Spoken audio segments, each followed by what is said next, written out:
Meeting बुलाई यहाँ mega के ऑफिस में, जिसमें तहसीलदार साहब, हमारे नायब साहब यहाँ पे हैं, ये भी मौजूद थे, आरएसपीसी और मेगा की मैनेजमेंट भी मौजूद थी। हमसे कमेंट्स किया था जिन 3 घरों में पत्थर आए हैं उनको हम 3 दिन में उनका डिसीजन लेंगे। और साथ में जो बस्ती की क्रैकेज का मसला था, उन्होंने 1 महीना रिटर्न में रिसीव्ड कॉपी बना के, अपने ऑर्डर कॉपी बना के 1 कॉपी हमें भी दी थी कि 30 दिन के बाद आपके द्राक्षरा को सिविल इंतजामिया, तहसील की एडमिनिस्ट्रेशन और R&B का और सिविल इंजीनियर की एक टीम बना के मकानों का क्रैकेज देके इसका जो मुआवजा बनता है वो मकान मालिक के हवाले 1-1 कॉपी दी जाए। लेकिन ये सब वादे सब झूठ निकले। यहाँ पे जो समाज के सीनियर सिटीजन है, मैं उनके सबर का और डिसिप्लिन का तारीफ करना चाहूँगा कि इन्होंने बहुत ही तरीके से और डिसिप्लिन तरीके से अपनी बात को सबके सामने रखा है। और किसी भी सभ्य समाज में होना भी ऐसा चाहिए, क्योंकि अगर हम ही जानवर बन जाएंगे फिर हम दूसरे से इंसान बनने की उम्मीद कैसे करेंगे। आगे जाके वो प्रोजेक्ट बंद हुआ और कंपनी अपने बोरिया बिस्तर बांध के चली गई। नहीं सर, नहीं सर। और ये 10 साल तक ऐसे ही पड़ा रहा। सर ये बात गलत है सर। आपको मैं पूरा बताता हूँ, पूरा बताता हूँ आपको पूरा सुनना पड़ेगा। एहतियात से अपना एहतियात 11वें दिन से चल रहा।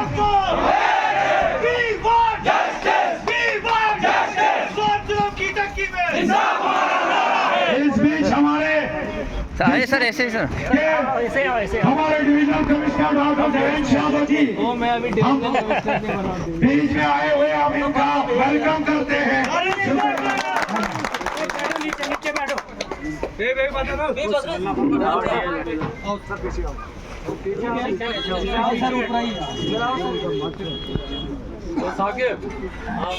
कैसे जॉन पॉन्डेड को NHIDCL वाले आ रहे हैं।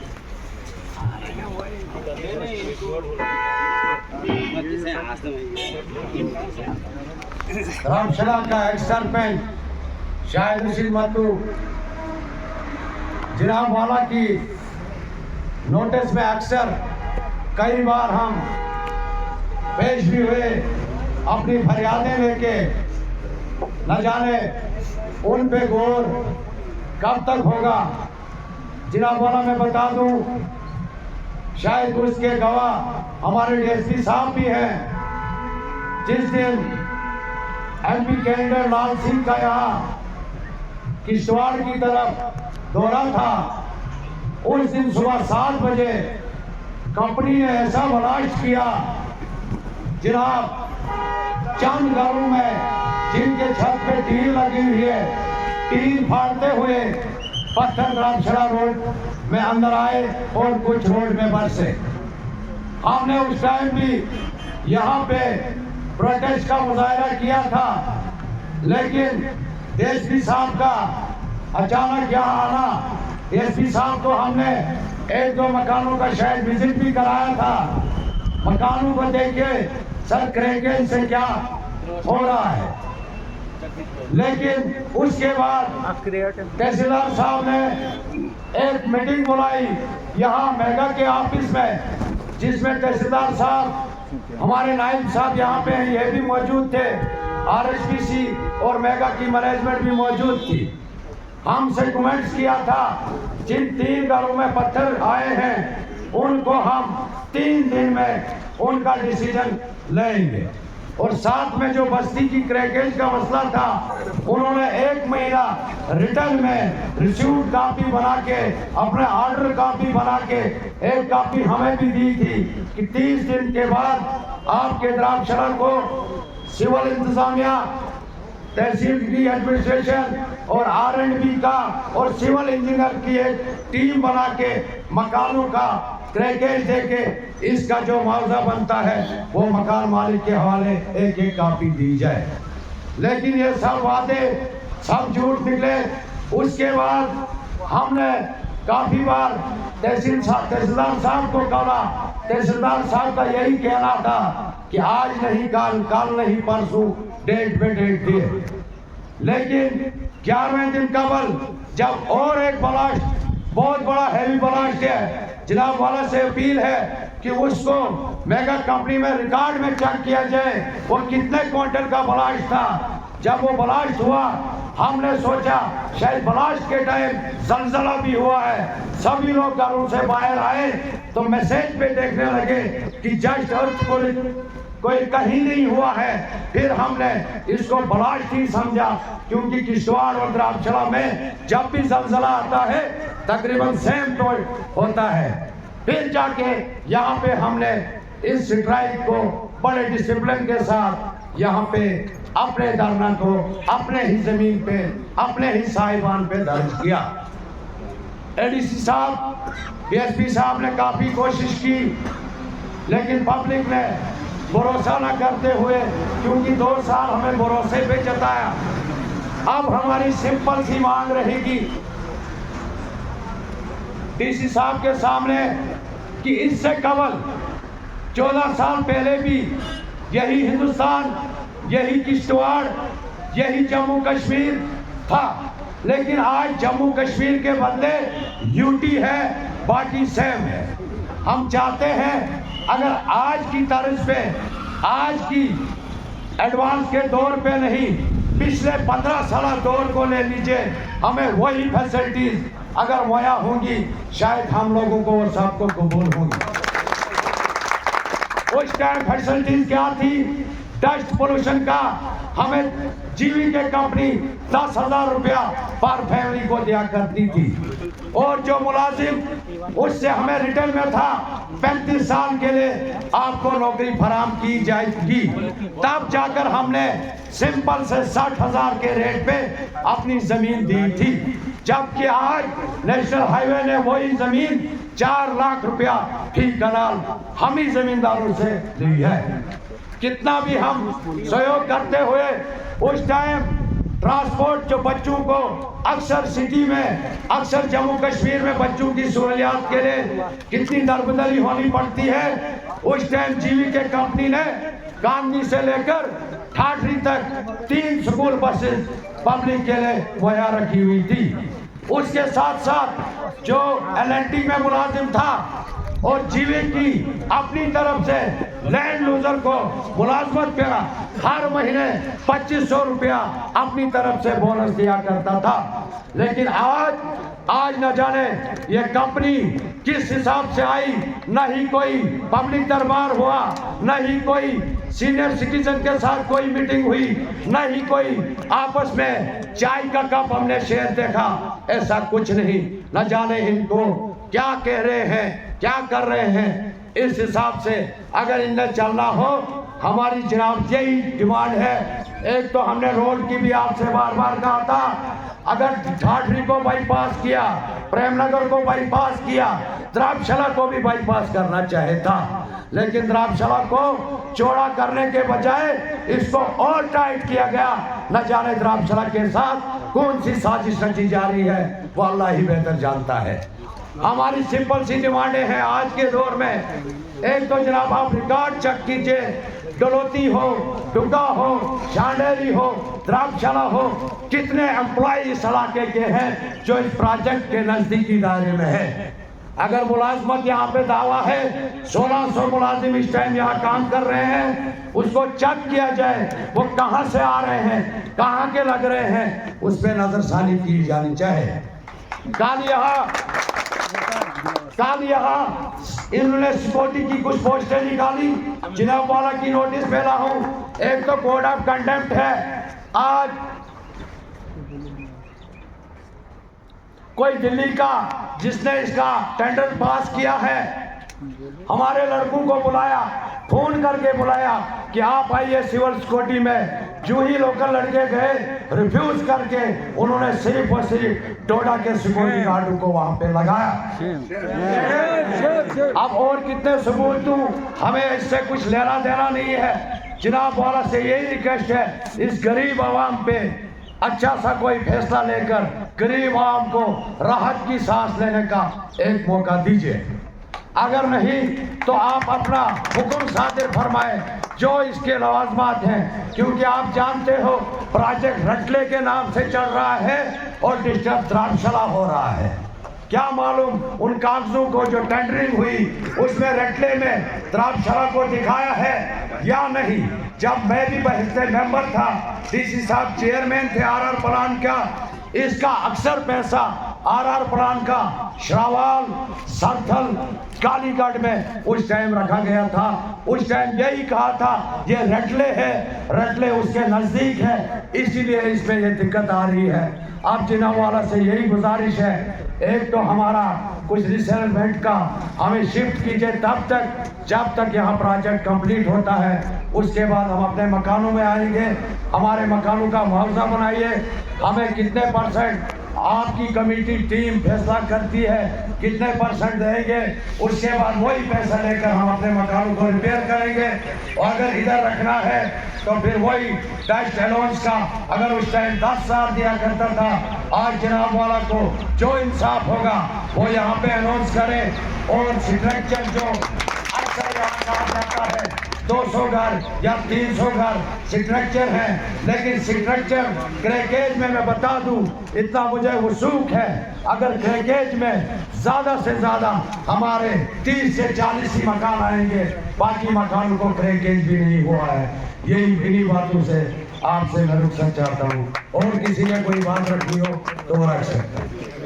आज प्रोटेस्ट का 11वां दिन और कल से चेन हंगर स्ट्राइक, जो कि हंगर स्ट्राइक टिल डेथ का सिलसिला था, उसको चेन हंगर स्ट्राइक में तब्दील किया, क्योंकि चंद लोग जिनके सेहत पे असर पड़ रहा था, इसीलिए चेन हंगर स्ट्राइक का फैसला लिया गया वॉलंटियर्स की तरफ से। जिस शख्सियत का इंतजार था, जिस शख्सियत के लिए इतना इंतजाम ताम झाम करके हम बैठे थे, उसी शख्सियत के साए में, उसी शख्सियत की बात फैसले के लिए आज वो दिन वो घड़ी आ भी गई, मगर बहुत देर कर दी सनम आते आते। हमारी तो ही डिमांड थी, जब हमारी ज़मीनें ली गई, जब लैंड एक्विजिशन हो रहा था जेके SPDL की तरफ से ड्यूरिंग 2011, जनाबे वाला उस वक्त हमारी पब्लिक मीटिंग हुई, हमारी ज़मीनें और इस 0 पॉइंट को देखते हुए एक फैसला लिया गया। उस वक्त की कंपनी जीवी के और जेके SPDCL के ओहदेदारान ने एक फैसला लिया कि लोगों से पूछा गया, बताओ क्या धर्मशाला को रिहेबिलिटेट होना है कि यहीं पे रहना है। अगर यहीं पे रहना है तो आपको टेम्परेरी रेंट अलाउंस की तर्ज पे एक अलाउंस दिया जाएगा, क्योंकि धर्मशाला के लोग ये गवारा नहीं कर रहे थे वो अपनी बस्ती छोड़ के जाएं ड्यूरिंग कंस्ट्रक्शन। और 2011 में ये फैसला लिया गया कि आपको टेम्परेरी रेंट अलाउंस दिया जाएगा और तब तक आपके मकानों का कोई मुआवजा नहीं दिया जाएगा जब तक वो आपको अलाउंस चल रहा है। अलाउंस के बाद 1 टाइम कंपनसेशन R&B की सर्वे के बाद दे दी जाएगी। जिसका मकान जितना टूटा फूटा है उसको उसके हिसाब से। हमने कोई 4 टाइम या सॉल्यूशन नहीं मांगा जो आज NHADCL की तरफ से हो रहा। हम वही तर्ज जनाबे वाला से मांग रहे हैं जो उस वक्त उस कंपनी ने हमारी जमीनों को लेते वक्त और हमारे घर के सामने प्रोजेक्ट बनाते वक्त हमसे टर्म्स एंड कंडीशन रखी हैं। जनाबे वाला हम कोई यहाँ पे लालची पन्ना और भिखारी पन्ना नहीं दिखा रहे हैं। जनाबे वाला हम मजबूर हैं, हमारे जितने भी मेडिकल रिपोर्ट्स हैं सब चेस्ट और थ्रोट डिजीज से इन्वॉल्व हैं। जनाबे वाला यहाँ पे 11 दिन से हम आपका इंतजार कर रहे हैं। क्यों? क्योंकि हम आपकी ही मलकियत है, हम DC की कुर्सी की मलकियत है, यहाँ के हम लोग आप ही के इंतजार में थे। तब भी थे जब आप पहली बार आए थे और आज भी आप ही के इंतजार और फैसले का इंतजार है। जो होगा हमें कबूल है, इसीलिए हम इन्हीं 2 डिमांड्स को लेकर पहले बात करेंगे।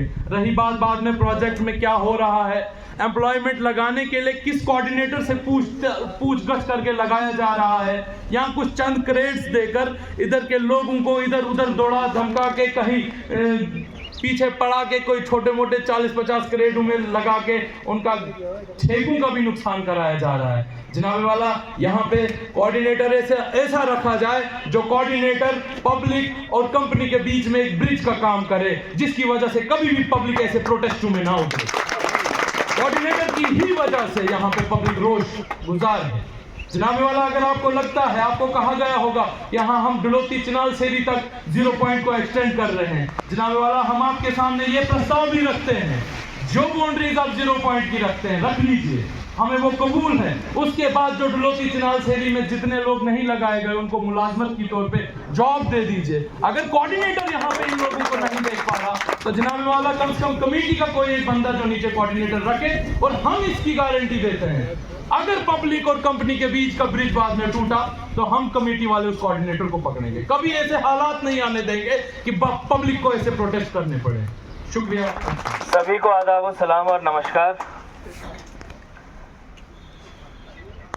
आज आपका प्रोटेस्ट का 11वां दिन है और यहाँ पे जो समाज के सीनियर सिटीजन है, मैं उनके सब्र का और डिसिप्लिन का तारीफ करना चाहूँगा कि इन्होंने बहुत ही तरीके से और डिसिप्लिन तरीके से अपनी बात को सबके सामने रखा है, और किसी भी सभ्य समाज में होना भी ऐसा चाहिए, क्योंकि अगर हम ही जानवर बन जाएंगे फिर हम दूसरे से इंसान बनने की उम्मीद कैसे करेंगे। तो यहाँ पे स्पीकर्स ने और स्पीकर के पहले भी जो हमको पता था 4-5 मेन मुद्दे हैं और उनको अलग अलग देखना ज़रूरी है। खासतौर से वो लोग जो कि नॉर्मली हम लोगों से मुखातिब नहीं होते हैं, क्योंकि एक तबका होता है पब्लिक लीडर वाला तबका और एक तबका होता है आम आदमी वाला तबका। तो कई बार कई सारी चीज़ें आम आदमी को नहीं पता लग पाती हैं। तो पहला मुद्दा तो है जॉब्स का, नौकरी का, कि भाई इतना बड़ा प्रोजेक्ट चल रहा है तो इसमें लोकल लोगों को नौकरी क्यों ना मिले। अभी किसी ने बताया कि कोई सिक्योरिटी एजेंसी का नोटिस निकला तो उसमें सारे लोग बाहर के लगे। अगर ऐसा हुआ होगा तो आज शाम को ही वो ऑर्डर कैंसिल हो जाएगा, और ऐसा हमने बाकी जगह भी किया है। अभी कुछ ही दिन पहले कीरू क्वाड के प्रोजेक्ट्स में भी इसी तरह का वाकया जब देखने को मिला तो हमने कैंसिलेशन के बाकायदा ऑर्डर निकाले, और उसका गवाह वहाँ की यूनियन और वहाँ के लोग भी हैं। दूसरा है ठेकेदारी। अभी यहाँ पे जितने भी लोग हैं इनमें 2 कैटेगरीज के लोग हैं। एक कैटेगरी है जिसको कोई काम नहीं मिला हुआ, और एक कैटेगरी है जिसको बहुत ज्यादा काम मिल गया है।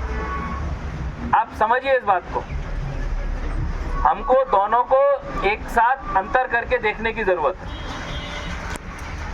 तो अभी जो हमारी कंपनी से बात चल रही है वो इस मुद्दे पे बात चल रही है कि भाई आपने 100 गाड़ियां लगाई हुई हैं, 100 गाड़ियां अगर लग रही हैं तो 7-8 लोगों के बीच में क्यों लग रही हैं? क्यों ये 20 लोगों के बीच में नहीं लगनी चाहिए? तो आने वाले दिनों में जो हम लोग काम करने वाले हैं कि मोनोपोलाइजेशन ऑफ रिसोर्सेज, यानी कि कुछ चंद लोगों के हाथ में ही सारे रिसोर्सेज ना हो, तो इसीलिए एक प्राइवेट कंपनी आती है, उसके ऊपर तो सरकारी रूल खैर नहीं रहते, लेकिन एरिया में शांति बनी रहे, सब लोग अपने लेवल पे सेटिस्फाई रहे, तो एक मोनोपोलाइजेशन किसी का ना रहे, उसके लिए जो भी जेन्युइन अपना ठेकेदार या जो भी सप्लायर आता है उसको मौका मिले। इसके लिए यहाँ पे हम लोग बाहर से भी अपने टीम को भेजने वाले हैं, और जिनको एक्सेस मिले हुए हैं उनके अपने लेवल पे ही कैंसिल करने वाले हैं। ये है दूसरी बात। अब बात करते हैं तीसरा मुद्दा, वो है 2013 में दिए गए डस्ट अलाउंस का।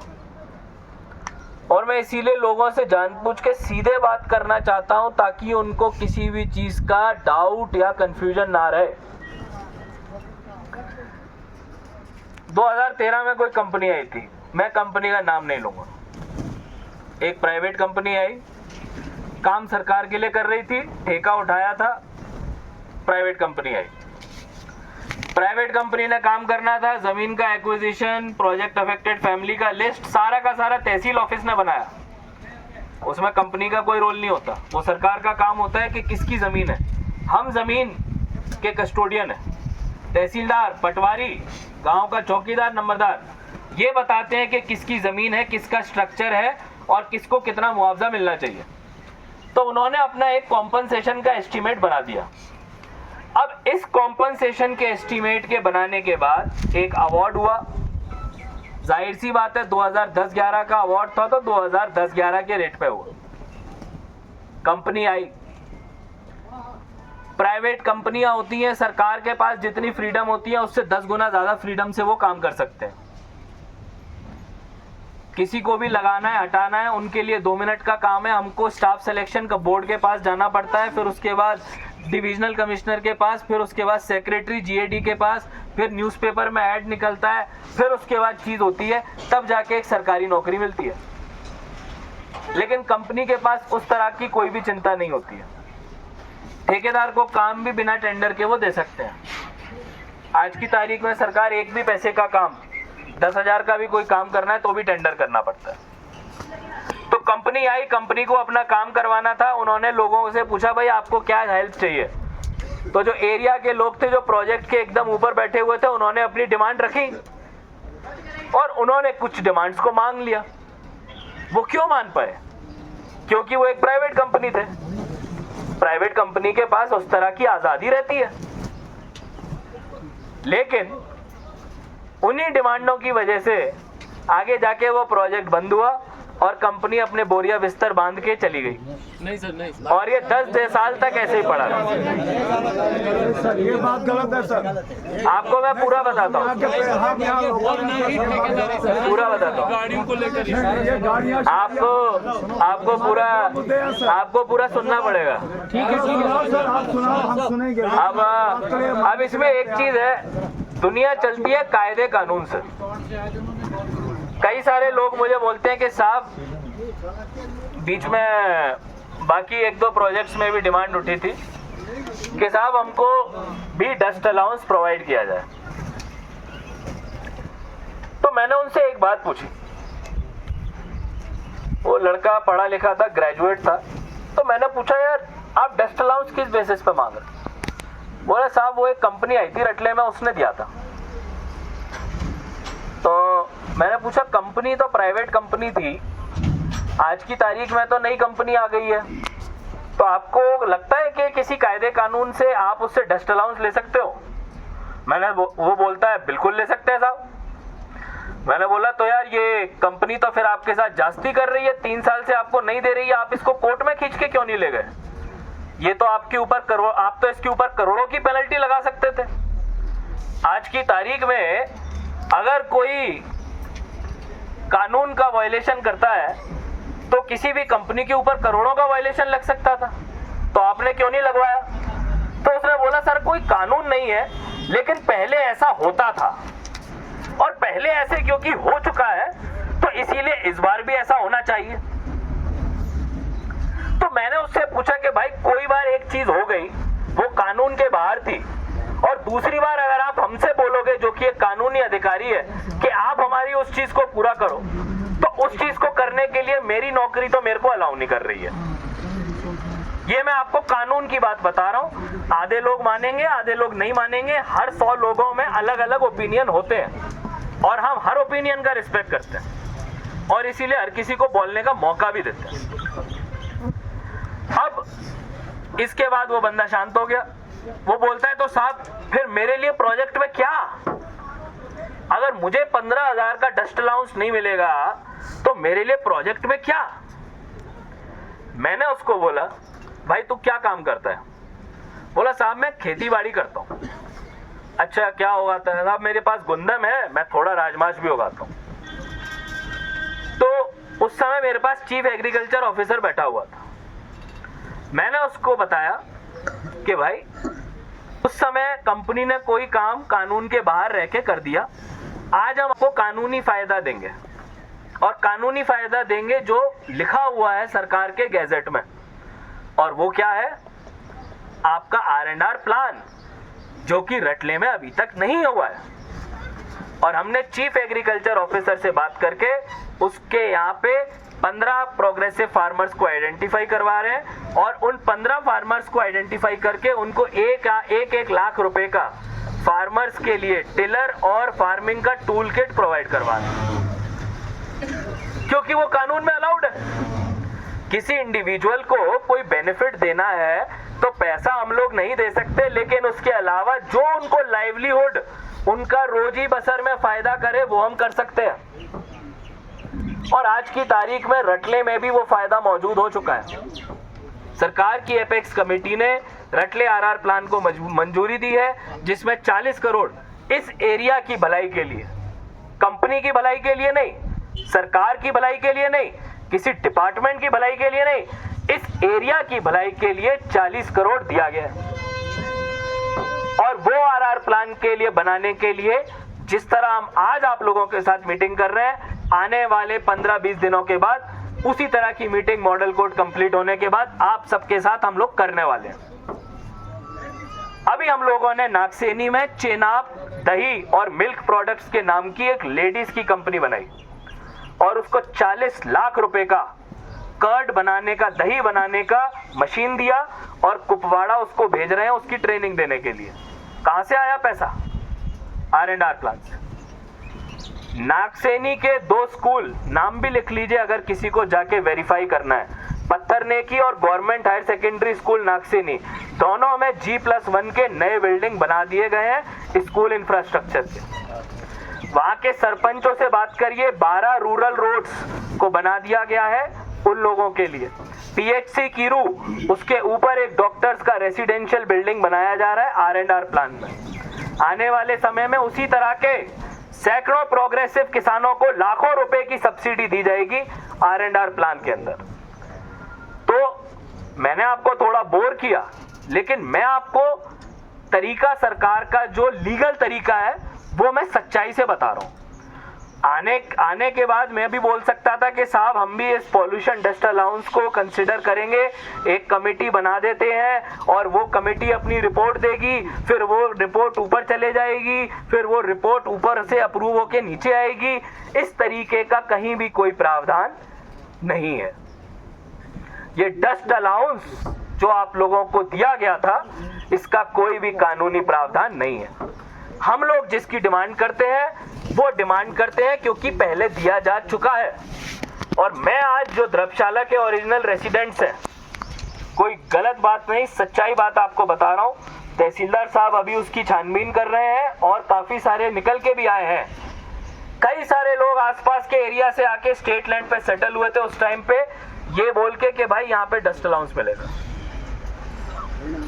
ठीक है यार, एक अच्छी बात है। देखो, गरीब आदमी का काम है अपने घर के चूल्हा चलाना। उसने कोई वो नहीं सोचा कि भाई मैं क्या कर रहा हूँ। उस समय उसको कोई बात बताई गई कि भाई जो भी द्रव्यशाला एरिया के रेसिडेंट्स हैं उनको डस्ट अलाउंस मिलेगा। कितने द्रव्यशाला एरिया के रेसिडेंट्स हैं? कितने घर हैं? 100 साल पुराना हमारा रेवेन्यू रिकॉर्ड है, चेक कर लेते।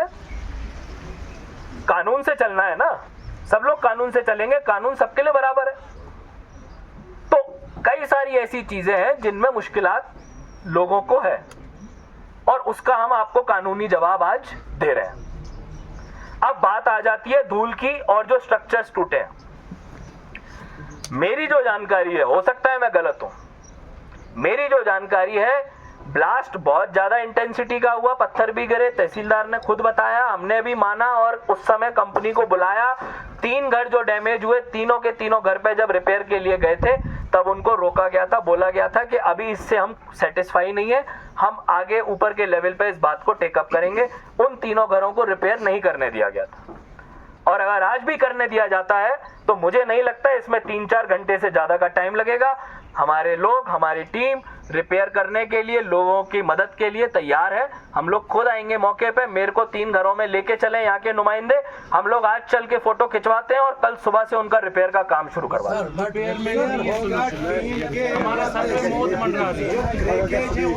जनाब, जितना भी रिपेयर उसका बनता है बिकॉज ऑफ ब्लास्टिंग, चाहे वो क्रैक हो, चाहे वो टीन हो, चाहे वो कुछ भी हो, उसका करवाना वो हमारी जिम्मेदारी। सर अभी उसका वो आप नहीं कर, आज तो आप रिपेयर करवा दोगे, लेकिन 10 दिन के बाद या 5 दिन के बाद फिर ब्लास्ट होगा, फिर वो टूट जाएगा, फिर वो ये तो रोज की बात है सर। हम रोज की बात सर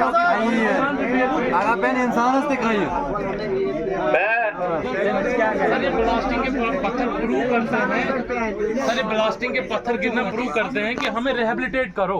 उस टाइम डिसीजन पेंडिंग रखा गया था, तब तक अलाउंस दे रहे थे। मुझे ये तो कानून हो सकता है सर कि हम आप हमें कंसीडर करो रिहेबिलिटेशन में, क्योंकि हम डिस्प्लेस्ड हाउसेस में नहीं आ रहे हैं, डिस्प्लेस्ड रेजिडेंट्स में काम नहीं आया, नीचे वाले आए, तो कम से कम ये कर दो कि हमें डिस्प्लेस कर दो। देखिए, मैं इतना ही कहूँगा, इसको हम कंसिडर करने के लिए जरूर कह सकते हैं, लेकिन एक बार जरा अपने आप को हमारे पैरों में डाल के देख लो। बात तो उसमें ये बात आती है कि एक प्रोजेक्ट बना, उस प्रोजेक्ट में इतना एरिया एक्वायर्ड हो रहा था। उस समय द्रव्यशाला के लोगों ने बोला कि भाई आप हमको डस्ट अलाउंस दीजिए, डस्ट अलाउंस देने के बाद हम लोग आपको प्रोजेक्ट चलवाने देंगे। सर एमओयू में बूट बेसिस पे था सर वो प्रोजेक्ट। देखिए, उन्होंने क्लाइंट कंपनी मेरा आपसे इतना ही सवाल रहेगा कि उस समय के डीसी और तहसीलदार से आपका क्या राबता रहा, आपने किस तरह के एग्रीमेंट्स पे साइन किया। आज जमाना सोशल मीडिया का है, आज भी यहाँ बड़े बड़े लीडर और बड़े बड़े नेता लोग आ रहे हैं कि नहीं आ रहे हैं? बड़े बड़े नेता लोग आ रहे हैं यहाँ पे। तो अगर कोई लगता है कि भाई कोई ऐसा एग्रीमेंट होना था, तो आप आज भी उसके बेसिस पे अपने हक को क्लेम कर सकते हैं। आप आज भी उस एग्रीमेंट के बेसिस पे इस पूरे प्रोजेक्ट को इमीडिएटली सवाल के निशाने पे ला सकते हैं। आप लाइए एग्रीमेंट अपना, और अगर एग्रीमेंट नहीं है तो कहीं ना कहीं कानून को अपने रास्ते चलना पड़ेगा। कानून में सबके लिए जगह है। ऐसा मत सोचिए कि गरीब को दरकिनार किया जा रहा है। मैं मानता हूं, जब भी मैं 40 करोड़ के आरआर प्लान की बात करूंगा, उस समय कोई मेरे से नहीं पूछेगा कि साहब उसके बारे में हमें क्या करना है। सबका ध्यान उसी समय डस्ट अलाउंस पे ही रहेगा। लेकिन जितना आप डस्ट अलाउंस बोलोगे, मैं उतना आरआर प्लान बोलूंगा। जितना आप 15,000 बोलोगे, मैं उस समय 40 करोड़ बोलूंगा। बट सर आप गारंटी दे दो आरआर प्लान और लागू ही नहीं है। आरआर प्लान जो होता है, आरआर प्लान उस पूरे एरिया के, यानी कि ब्लॉक द्रव्यशाला के बेनिफिट के लिए होता है। और इवन ब्लॉक द्रव्यशाला के अलावा जो भी फैसिलिटीज आप डिस्ट्रिक्ट हेडक्वार्टर से लेते हो, उस पर भी लागू होता है। एक एग्जांपल दूंगा, गर्मी का मौसम चल रहा है, 2 महीने बाद पानी की किल्लत होगी। मुझे बताया जाता है 2021-22 में तो लोग सड़कों पे भी आते थे पानी में पल मार के। टाउन में बड़े पानी की किल्लतें आज की तारीख में भी हो रही हैं। पक्कल डूल हाइड्रो इलेक्ट्रिक प्रोजेक्ट से 5 करोड़, कोई कम अमाउंट नहीं है, 5 करोड़ रुपए मिले आर&आर प्लान में। और आज हमारे पानी के जो लिफ्ट हैं, जहाँ पे पुराना दुलस्ती का टनल खुला था, उसमें टनल्स के नीचे चश्मों के थ्रू पानी आता है लिफ्ट से। आज 5 करोड़ में उन टनल्स का पानी रिपेयर किया जा रहा है किश्तवाड़ टाउन में। जब किश्तवाड़ टाउन में वो काम हो सकता है, तो आपके यहाँ पे द्रव्यशाला में क्यों नहीं हो सकता है? मैं कहता हूँ कि 40 करोड़ में इस पूरे एरिया का तस्वीर ही बदल जा सकती है। लेकिन माइंडसेट वो करना पड़ेगा कि हम पॉल्यूशन और डस्ट अलाउंस से बाहर निकलें और आर&आर प्लान की तरफ रुख करें। गैर कानूनी बात ना करें, कानूनी बात करें। आज मैं जो आपको बोल रहा हूँ, सब लोग रिकॉर्ड कर रहे हैं। कोई भी गलत बात बोलूंगा, सरकारी मुलाजिम हूँ, आप लोगों की कोई नौकरी नहीं, मेरी नौकरी है। एक लाइन मेरी अगर गलत हुई, आप किसी लाइन पे मेरे ऊपर केस कर सकते हैं। आप अगर कोई गलत बात बोल देंगे, आपको कोई नहीं बोलेगा, आप बोलोगे साहब भूल गए थे, आगे पीछे बोल दिया। वो हमारी जिम्मेदारी है। 2 बातें हम आप रुकिए 1 मिनट, आप 1 मिनट रुकिए। मैं कहूँगा, मैंने तहजीब की तारीफ की थी आने में, आज उस तारीफ को वापस ना लेने दें। जब कोई बोल रहा होता है उसको बोलने दें। तो अभी जो हम लोग आपको बात बता रहे हैं, सच्ची कानून की बात बता रहे हैं। यहाँ पे बहकाने नहीं आए कि कोई एक कमेटी बना देंगे। ये कमेटी का खेल छोड़ दीजिए। जो मिलना है वो मिलेगा, जो नहीं मिलना है वो नहीं मिलेगा। कानून साफ है। सर कानून है, अब आप लोग ये कानून है, मकानों को क्रैकेज लाना ये भी कानून। सर ये मास्टर जनाब, ब्लास्टिंग के सर आपने समय नहीं मैं आपको इतना ही कहूंगा, आप मस्जिद और मंदिरों को विजिट कीजिए। जितना भी ये कौन सा कानून? जितना भी आप लोग ने जैसे बताया कि भाई ब्लास्ट ज्यादा हुआ है, आज शाम को अभी हमारे पास चलिए, उसको नहीं चलने। आज हम चलेंगे यहाँ पे और वो ब्लास्टिंग इंटेंसिटी उस डेट की, उस तारीख की रिकॉर्डेड होगी। और झूठ है सर, मेरे घर में मशीन लगी है सर, घरों में पत्थर गिरे क्या हो रहा है? और मशीन लगी है सर। अगर वो मशीनें नहीं चल रही हैं तो हम आगे ब्लास्ट तो होने नहीं देंगे, तो हम नहीं होने देंगे ब्लास्ट, हम नहीं होने देंगे ब्लास्ट भाई। पत्थर गिरे उस रिपोर्ट में दे दीजिए आप रिपोर्ट में। देखिए 3-4 चीजों के रिक्वेस्ट तो सुन लो सर। हम कहा आप हमारे रहबर हो सर, हम आपसे इल्तिजा करते ही हो। एक मिनट, हम पानी की बात कही, 1990 का कनेक्शन मेरे का और गंदे नाले का पानी पी रहे हैं। आप कह रहे हैं चश्मों की बात, ये पूरे यहाँ नीचे में पूरा जाल खोदा गया टनलों का, इसका जाल टनलों का, वो ऊपर सब पानी सूख गए, चश्मे सब डूब गए। हम गंदा पानी पीते नाले का से भेजो।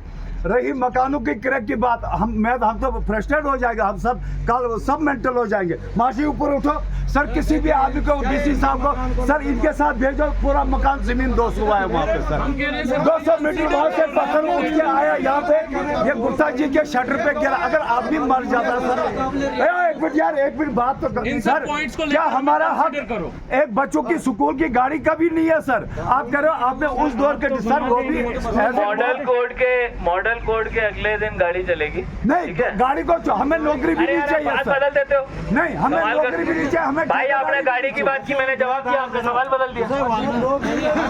सर हमारे घरों में जुल्म हो रहा है सर। अरे रुको यार, देखो क्यों बैठे आप, ये पूछो। बेसिकली होता क्या है कि एक सवाल का जवाब दो तो दूसरा आ जाता है। देखो हम लोग भी एक एक करके ही सवालों का हल निकाल सकते हैं।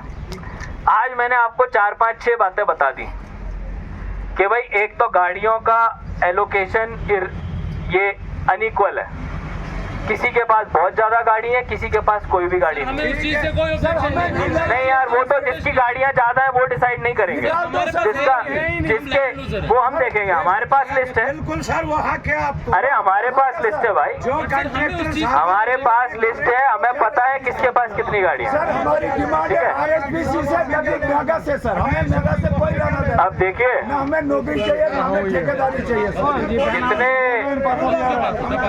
जितने भी लोग शांत हैं और जितने लोग मेरी बात को समझ चुके हैं, आप एक चीज समझ लो, 100 लोगों में 20 लोग कभी नहीं मानेंगे, लेकिन वो एक साइलेंट मेजॉरिटी 80 लोगों की होती है जो कानून से चलती है और अच्छे रास्ते पे चलती है। तो आज मैं उन 80 लोगों से बात करने आया हूं, क्योंकि उन 20 को मैं कभी नहीं समझा पाऊंगा। जिन भी घरों में डैमेज आएगा, मैं आज 3 घर जिनकी बात हो रही थी उनको आज अपने ADC साहब के साथ खुद चलने को तैयार हूँ। हम लोग चलेंगे और मॉर्निंग में उनका रिपेयर कराएंगे। अगर मशीनें नहीं चल रही हैं, अगर मशीनें नहीं चल रही हैं, मशीनें चेक कीजिए। अगर मशीनें नहीं चल रही हैं टेस्टिंग की, तो सारा ब्लास्टिंग बंद होगा और तब तक फ्रेश ब्लास्टिंग नहीं होगा। 40 करोड़ का R&R प्लान है, उस R&R प्लान पे फोकस होगा। मेहनत की कमाई से आगे बढ़ने वाले की मदद की जाएगी। 25, 50, 15 हजार के अलाउंस को जो भी एक्सपेक्ट करते हैं वो कानूनी तौर पे अलाउ नहीं है। गैर कानूनी चीज सरकारी मुलाजिम हम लोग कर नहीं सकते। सर हमें आप लोग ये समझ लीजिए, रिहेबिलिटेट कर रहे हैं, पत्थर गिर रहे हैं। रिहेबिलिटेशन के लिए अगर जितने घर, आप एक काम कर दीजिए, यहाँ पे जितने भी घर हैं, मैं ये नहीं मान के चलूंगा कि सब रिहेबिलिटेट होना चाहते हैं। जितने भी घर हैं जो रिहेबिलिटेट होना चाहते हैं, आप सबके सब हमको लिख के दे दीजिए, और आप हमको लिख के दे दीजिए, और उसके बाद सरकार की पावर डिपार्टमेंट की एक रिहेबिलिटेशन कमेटी बाकायदा बनी हुई है, वो मौके पे भी आएगी, असेस करेगी, अगर आपका रिहेबिलिटेशन बनता है उनको हम कंसिडर करने के लिए कहेंगे, ये चीज़ हम कर सकते हैं। तो मुझे जो मेरे को जो अभी भी लग रहा है, मैं बार बार कहूँगा, कोई भी अनएम्प्लॉयड यूथ 40 करोड़ के R&R प्लान की बात नहीं कर रहा है। सर हमें सर अनएम्प्लॉयमेंट से हमारा दिल उड़ गया।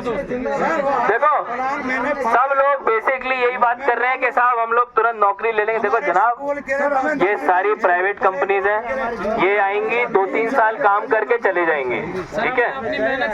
तो अब आप लोगों ने अगर अच्छा पानी, अच्छी बिजली, अच्छे स्कूल, अच्छे अस्पताल, अच्छा ट्रांसपोर्ट, अच्छी सड़कें, अच्छा पावर सप्लाई, सब चीजें अगर लेना है, प्लान बना के मिलके काम करना पड़ेगा। फंड का कोई लिमिटेशन नहीं, लेकिन यही अंतर है, यही अलाउंस वाले सिस्टम और यही आरआर प्लान वाले सिस्टम में अंतर है। आरआर प्लान सिस्टम को सेटअप करता है और उसके बाद लोगों को बोलता है इसका फायदा दो, और अलाउंस एक बार में पैसा दे देता है और बोलता है भाई जो तुम्हें करना करो। फिर ना तुम्हें सड़कें मिले, फिर ना तुम्हें बिजली मिले, ना तुम्हें पानी मिले, बैठे रहो। 15,000 मिल गए, उसके बाद चुप। 15,000 की बात, ऐसी बात नहीं हो सकती, ये कानून में नहीं है। आपका जो घरों का मसला है वो मैंने ऑलरेडी बता दिया। जो लोग रिहेबिलिटेट होना चाहते हैं उनके लिए हम पावर डिपार्टमेंट को भी लिख देंगे, और यहाँ पे हम लोगों को भी बुलाएंगे पावर डिपार्टमेंट से, ताकि वो मौके पे आके मुआयना करें, आपकी जो मुश्किल हालात हैं उनको अपनी आंखों से देखें। तो यही मेरी कुछ बातें थी। बाकी देखो, मेरे को लगता है डिस्कशन चलेगा तो 4 घंटे, 6 घंटे, 10 घंटे भी चल सकता है, लेकिन है वही 6-7 मेन पॉइंट्स। अब इन 6-7 मेन पॉइंट्स पे आज मैं आपको ये बातें देके जा रहा हूँ। बाकी जो भी डिसीजन है आप लोगों का है। आप सब लोग एक डेमोक्रेटिक कंट्री के सिटीजन्स हैं, आप सब लोग एक लॉ अबाइडिंग सिटीजन्स हैं, तो अपना अच्छे से आप काम करिए, और आप सबको बेस्ट विशेस हैं। और जो लोग हंगर स्ट्राइक पे हैं, भाई हम आप लोगों के कुछ फ्रूट जूस लाए हैं, अपनी तबीयत का